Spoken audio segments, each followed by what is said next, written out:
Halo semuanya, kenalin nama saya Kausar Rafiq, saya dari TRO 24 dengan 3 digit yang terakhir 071.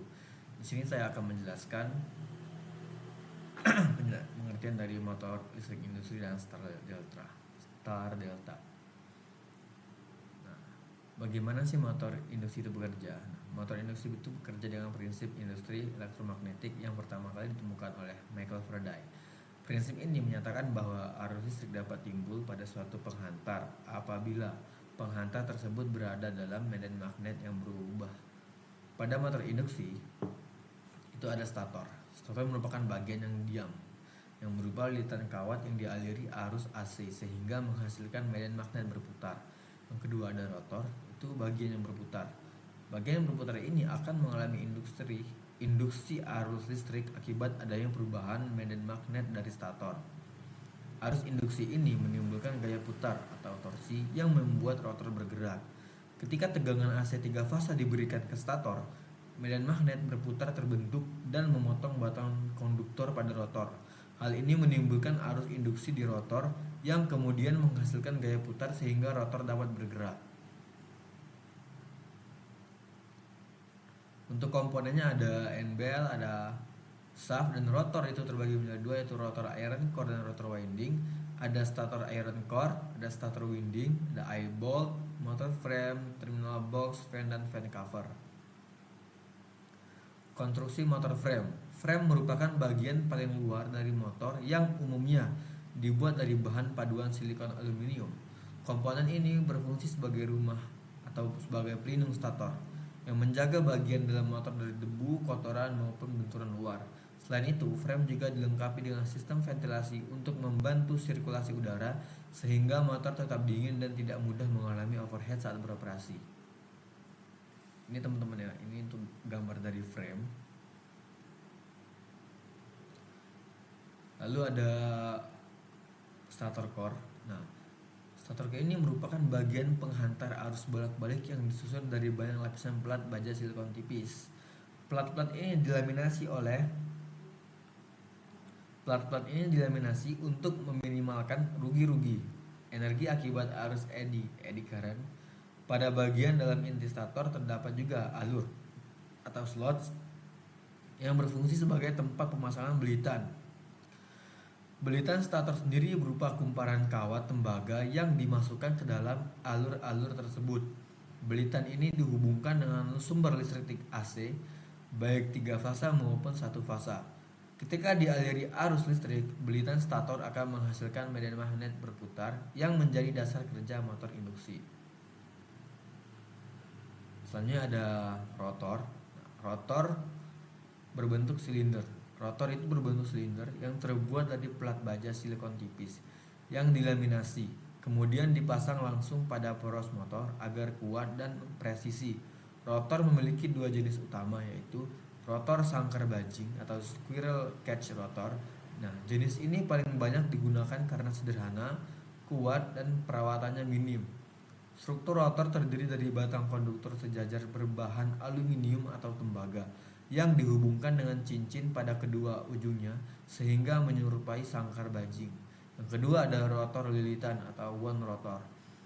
Memiliki lilitan kawat 3 fasa yang terhubung ke resistor eksternal menggunakan slip ring dan sikat.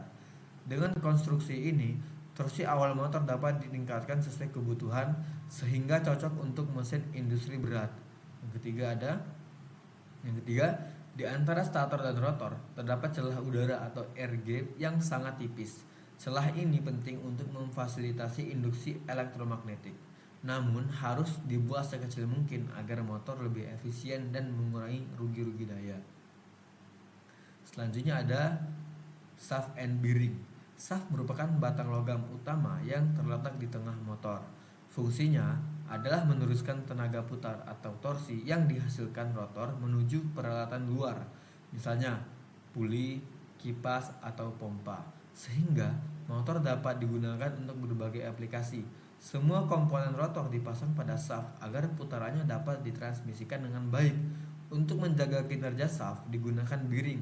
Bearing berfungsi menopang beban dan mengurangi gesekan serta memastikan poros tetap stabil pada posisinya di tengah motor. Dengan begitu, Celah udara atau air gap antara rotor dan stator tetap konsisten sehingga motor dapat beroperasi dengan efisien dan tanpa getaran berlebih. Penggunaan start delta dibandingkan dol, yaitu pengkomperan atau pembandingan antara start delta, rangkaian start delta atau dol dibandingkan. Nah, dol merupakan yaitu direct online, merupakan teknik penghasutan motor yang paling sederhana di mana motor langsung diberi tegangan penuh. Namun, metode ini menimbulkan arus awal yang sangat besar, yakni 6 hingga 8 kali lipat arus nominal motor. Nah, kondisi tersebut dapat menyebabkan gangguan pada sistem distribusi listrik dan mengakibatkan proteksi seperti MCB atau MCCB cepat terpicu. Sebagai alternatif, digunakan metode start delta starter. Pada tahap awal,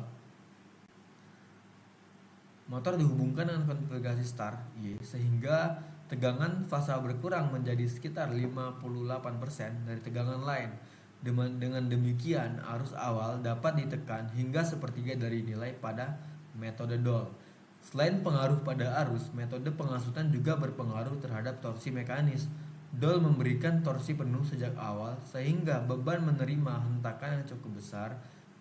Sebaliknya, start delta menghasilkan torsi awal hanya sepertiga dari dol, yang membuat akselerasi motor lebih halus. Hal ini berimplikasi pada peningkatan keandalan serta memperpanjang umur komponen mekanis seperti kopling, gearbox, dan poros. Nah, untuk gambaran rangkaian dari soliditas seperti ini ya. Langsung saja kita ke rangkaiannya. Di sini aku bakal ngejelasin rangkaian sudah jadi teman-teman ya.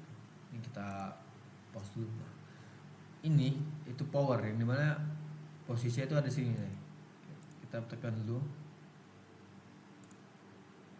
power feeding dan cari power L1 plus L2 plus S3 plus N plus PE. Lalu di rotasi tekan line, pilih warna yang berbeda, dan ini untuk MCB kita bisa pilih di sini. Untuk MCB itu ada di sini, magneto thermic switch 3. Lalu ini ada kontraktor, kita pilih kontraktor 3. Terus kita pilih ini, untuk ke bagian ini kita pilih di sini, terus pilih nih namanya thermal relay. Lalu yang ini untuk listrik 3 fasa itu kita tekan menu motor, pilih yang trifase motor. Ini juga sama, ini namanya kontaktor. Dan ini adalah CB1, dimana ini akan mengalir ke sistem sini teman-teman ya.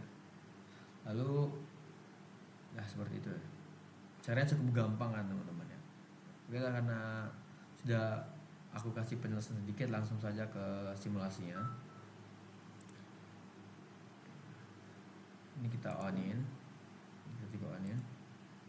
Nah, apabila kita menghidupkan MCB dan MCB1, maka arus akan mengalir ke bagian off. Dan apabila kita tekan start,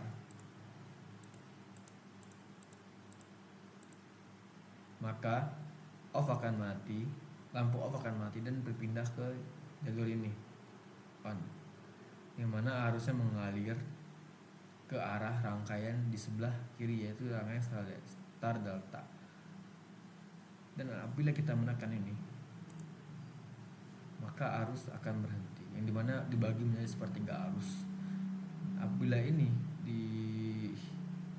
dinyalakan, akan membuat lampu off dan trip nyala. Oke, cukup sekian. Mohon maaf apabila terjadi kesalahan. Assalamualaikum warahmatullahi wabarakatuh.